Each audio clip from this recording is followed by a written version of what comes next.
कधी कापलेल्या कोबीमध्ये अंड टाकलेलं आहे का? नाही टाकलं तर फक्त एकदा या पद्धतीने कोबीमध्ये अंड टाकून बघा. इतका मस्त असा खुसखुशीत आणि चविष्ट असा नाश्ता बनतो.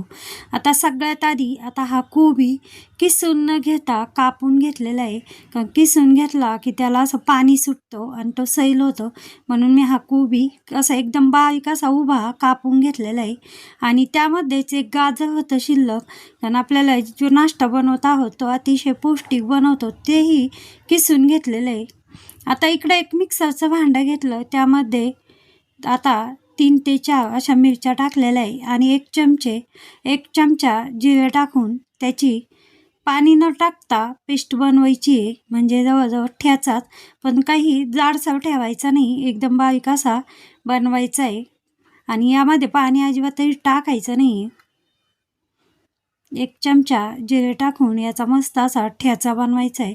हा ठेचा बनवला इतका छान असा सुगंध येत होता.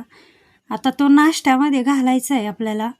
आता 2 अंडे घेतलेले. आता नाश्ता जास्त बनवायचा असेल तर जे कोबी किंवा जे बाकीचं साहित्य घेतलं आहे ते सगळं वाढवायचं, किंवा हा जो ठेचा बनवतो आहे तेही वाढव घ्यायचा. पण आता या ठिकाणी इथं सध्या मी 2च अंड्याचा नाश्ता बनवते आणि इकडे एका मोठ्या वाटीमध्ये 2 अंडे फोडून घेतलेले आहे. आता एक कढई तापायला ठेवलेली आहे, स्टीलची कढई. आता हा कोबी आणि गाजर मी कोबी कापून घेतला आणि गाजर किसून घेतला, तो मिक्स केला आणि तेल टाकलं थोडंसं कढईमध्ये. आणि छान असा हा कोबी आणि गाजर जास्त शिजून नाही घ्यायचा, फक्त थोडंसं मीठ टाकून, कारण चवीला आणि कोबी शिजण्यासाठी मीठ तर टाकावंच लागतं, म्हणून थोडंसं मीठ टाकून याला चवही छान येते. थोडंसं मीठ टाकून अल्लाद असा थोडासा दोन्हीही थोडा फक्त म्हणजे जवळजवळ 50% शिजून घेतलेला आहे. या पद्धतीने याची चवही एकदम मस्त येते. आणि थोडा यामध्येही ठेचा टाकलेला आहे, जो मिरची आजचा ठेचा केलेला आहे तो ठेचा आणि मीठ टाकून हा कोबी मस्त असा शिजवून घेतला. जास्त शिजवायचा नाही आहे अजिबात. म्हणजे आपण ज्या पद्धतीने कोबीची भाजी बनवतो त्या पद्धतीने अजिबातही शिजवून न घेता या पद्धतीने असा कोबी शिजवून घेतलेला आहे 50%. आता हा थंड होण्यासाठी असाच ठेवला आहे. आता हे जे अंडे फोडून घेतलेले आहे त्यामध्ये आपल्याला काही मसाले आणि काही साहित्य टाकायचं आहे. त्यामध्ये सगळ्यात आधी म्हणजे थोडीशी कापून घेतलेली कोथिंबीर यामध्ये टाकली. चवीनुसार मीठ टाकायचं आहे. आता कोबीमध्ये किती मीठ टाकलं तो अंदाज घेत मीठ टाकलेलं आहे. यामध्ये अगदी थोडंसं लाल तिखट, यामुळे कलर एकदम मस्त येतो, म्हणून थोडंसं 1 चिमूट असं लाल तिखट टाकलेलं आहे, तसं तिखट यासाठी. आणि ठेचाही टाकलेला आहे. आता थोडासा 1 निम्मा चमचा ठेचा टाकलेला आहे. तेही तिखट अंदाज पाहत हा ठेचा टाकलेला आहे. आणि आता हे छान असं सगळं मिक्स करून घेतलेलं आहे, फेटून घेतलेलं आहे. 2 अंडे छान असे फेटून घेतलेले आहे.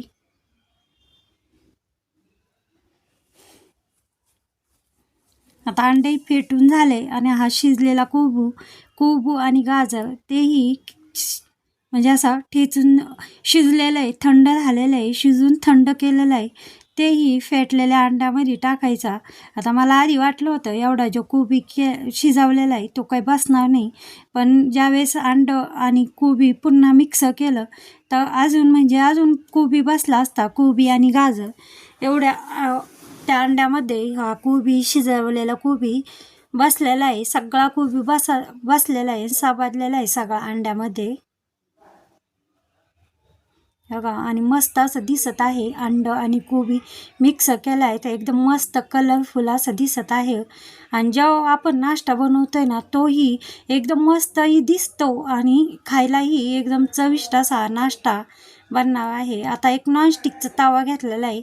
आता तवा आधीच मी चपात्या केलेल्या आहे म्हणून तो सेट झालेला आहे, म्हणजे तेलकट झालेला आहे. आणि असाही हा जो नाश्ता बनवतोय तो अजिबातही चिटकत नाही. एकदम खुसखुशीत, पौष्टिक आणि चविष्ट असा नाश्ता होतो.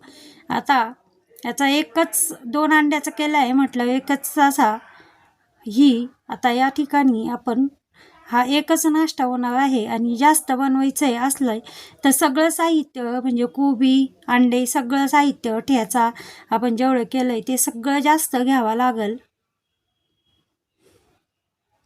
आता या पद्धतीने हा नाश्ता मी ओतलेला आहे, तापलेला आहे तवा आणि तेल सगळीकडं. फक्त तेलही काय मी जास्त घेतलं नाही, फक्त थोडंसं तेल घेतलं. थोड्या तेलमध्ये एकदम पौष्टिक आणि चविष्ट असा नाश्ता होईल. आता आधी जे कोबी आहे तो एकाच ठिकाणी बसला, पण उलटणीने जो आहे ते मी गोल साईज केलेली आहे. आता हा नाश्ता बनवताना काही जास्त पातळ बनवायचा नाही, जाडीला जास्तच ठेवायचा आहे. आणि हा कोबी सगळीकडं ना असा पांगून घेतलेला आहे. आता जे अंडा आहे ते बाजूला साईडला झालं. आता सगळीकडं हा कोबी पांगवून घेतला आहे. कोबी, गाजर हे जेवढं म्हणजे आपण घेतलेलं आहे तेवढं पांगवून घेतलेलं आहे. आणि गॅसची फ्लेम मी थोडीशी म्हणजे लो टू मिडियम ठेवली आहे. कारण हे पांगवत असताना जर गॅस फुल असला तर ते खालून काळं होतं आणि अंडं जळाल्यावर सगळ्यांना माहीत आहे की कसं लागतं आणि वासही कसा येतो. म्हणून मी गॅसची फ्लेम जी आहे ती मिडियमच ठेवलेली आहे, जास्त काही कमीही केलेली नाही आहे. जास्तच कमी केली तर जे ऑमलेट बनवलेलं आहे आपण जो नाश्ता तो फुगणार नाही, फ्लफी होणार नाही. म्हणून मी गॅसची फ्लेम फक्त मीडियम अशी ठेवलेली आहे. आता हे बघा अजून ते सेटही नाही झालं तर लगेच तव्याने हा नाश्ता सोडलेला आहे, म्हणजे पटकन असा निघणार आहे हा नाश्ता.